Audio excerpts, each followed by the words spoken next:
decifre e influencie pessoas. O subtítulo Como conhecer a si e aos outros, gerar conexões poderosas e obter resultados extraordinários chama a atenção por si só, de qualquer pessoa interessada em ter melhores resultados na vida pessoal e profissional, que se depara com este microbook às mãos. Quando sabemos que Paulo Vieira declara, logo em sua introdução, que até os 30 anos não percebia que boa parte de seus problemas financeiros e limitações vinham do fato de não entender qual era seu perfil comportamental, o interesse aumenta.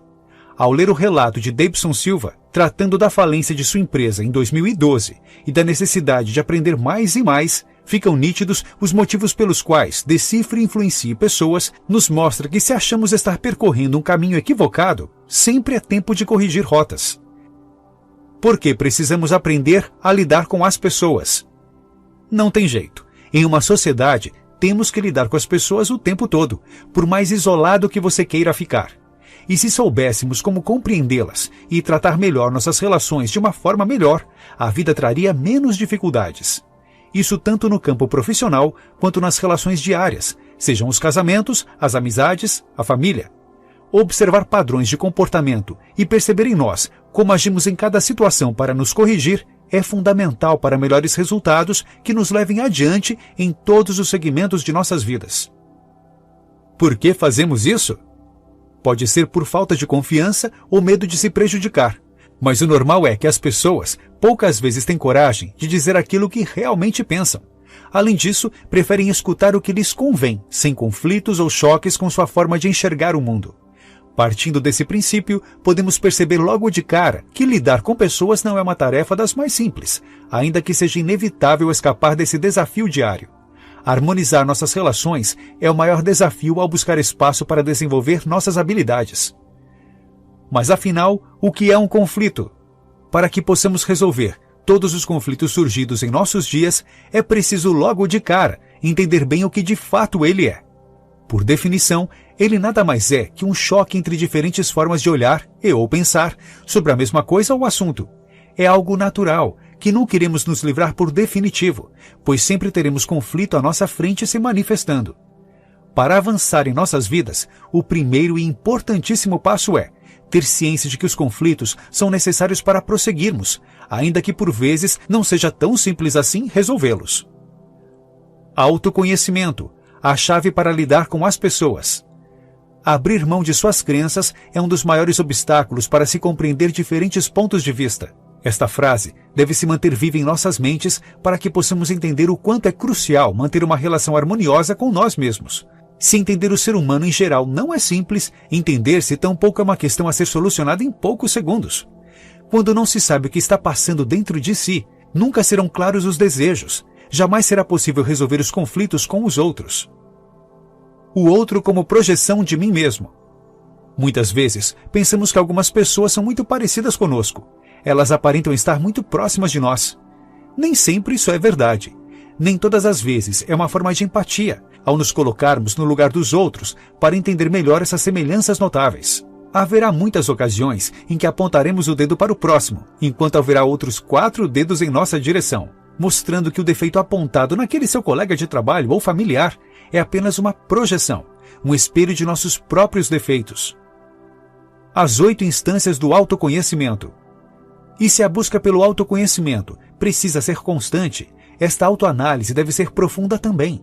As 8 instâncias do autoconhecimento são como 8 fases, nas quais em cada uma delas deve-se analisar com detalhamento as formas de relações e a origem dos problemas gerados por ela.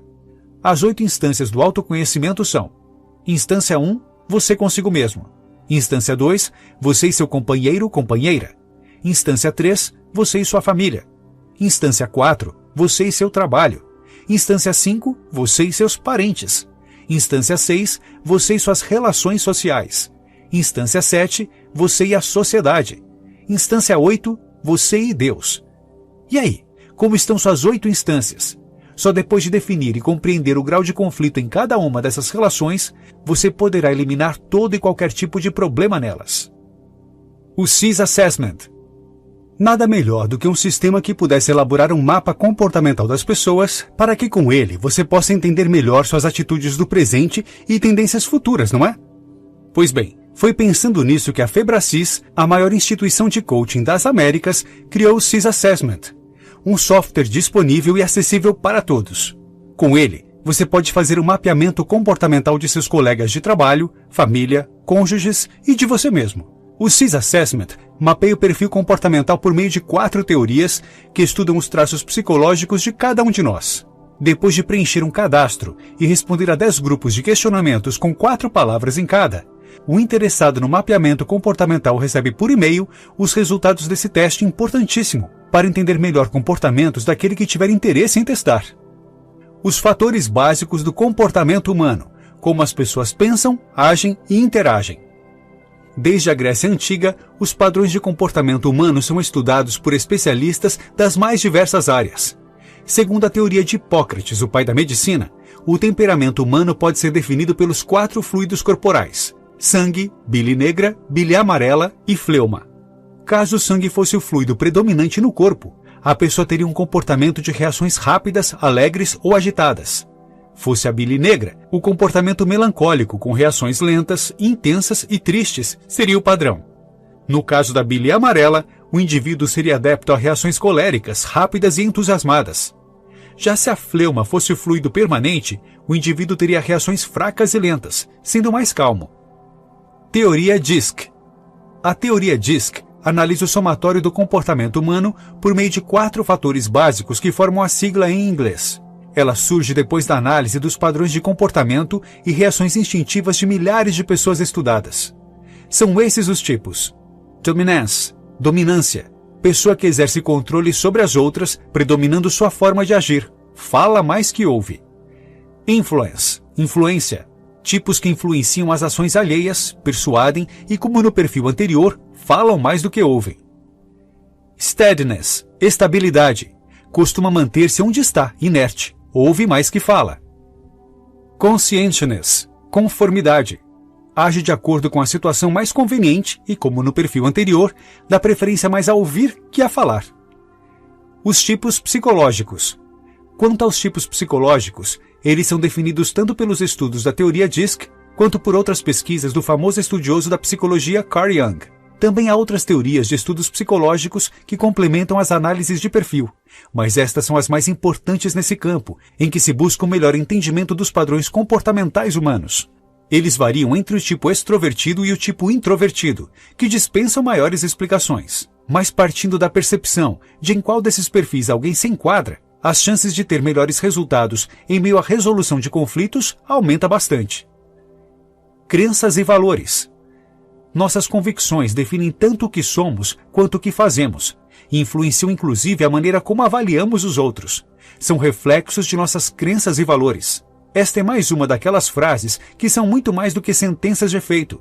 Traduzem com simplicidade o fato conhecido de que tudo aquilo que acreditamos vai influenciar nossas atitudes dentro e fora do trabalho, da família, dos relacionamentos e em outros campos possíveis. É necessário entender os 3 níveis de crenças. São eles que definem até que ponto vamos insistir em tudo aquilo que queremos ou parar no caminho. Por vezes, isso é instintivo e natural, mas tendo ciência de como eles funcionam, ficará mais fácil ir mais adiante que em nas últimas vezes que você traçou um caminho bem-sucedido para você. O primeiro nível, o ser, ou crença de identidade. Temos aqui a definição de em que grau gostamos de nós mesmos. Se nos vemos como vítimas ou como vitoriosos, senhores de nossos destinos. Aqui é onde somos levados a acreditar na conquista de objetivos ou se seguiremos perdendo os desafios que surjam em nosso caminho. Nesse primeiro nível, definimos como trataremos a nós mesmos nos momentos difíceis, em que nada parece ter solução. O segundo nível, o fazer ou a crença de capacidade. Quando chegamos aqui, acreditamos ser capazes de fazer ou aprender a fazer o que for necessário para nossas vitórias e sucesso. O potencial de cada um de nós é definido neste nível de crença. Se nos definimos como capazes de solucionar as coisas, nada será capaz de nos impedir. Vamos superar tudo o que tente se comportar como um empecilho para o sucesso. O terceiro nível, o ter ou a crença de merecimento. Aqui passamos a acreditar de fato que merecemos aquilo que queremos. Quando nossa crença de identidade é forte, ela se alinha à crença de capacidade e construímos a crença de merecimento. Normalmente as pessoas atingem a crença de merecimento ainda na infância, por fatores que interferem nisso, tais como a criação dos pais e mesmo as condições de vida nos primeiros anos de formação. Para chegar a este nível, o autoconhecimento deve ser um estudo diário, sem que autossabotagens nos impeçam de enxergar um futuro vitorioso. O comportamento nas organizações. Quando conhecemos os fatores que formam nosso padrão de comportamento e alteram para o bem e para o mal nosso desempenho profissional e pessoal, fica mais fácil compreender as nossas próprias limitações e mesmo a das pessoas que nos cercam, especialmente no ambiente de trabalho. Pois mesmo em uma empresa, tudo o que acontece é puramente o retrato da soma do comportamento de várias pessoas convivendo juntas diariamente.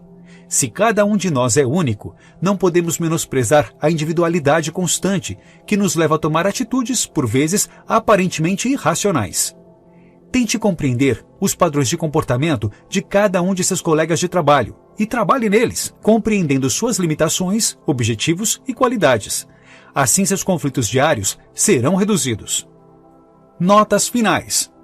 Quantas vezes não nos flagramos repetindo os mesmos comportamentos em situações específicas, sem entender os motivos pelos quais nos irritamos, ficamos nervosos ou mesmo alegres por algo que aconteceu?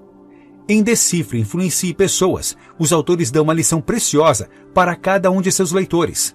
Decifrar-se é tão importante quanto entender por que aquele seu parente ou colega de trabalho age de uma forma ou de outra. Demonstrando de forma simples e prática boas maneiras de compreender o próprio comportamento, com dados advindos de estudos que remontam desde os gregos, eles vão mostrar que olhar para si mesmo é o primeiro e crucial passo para entender a realidade que nos cerca.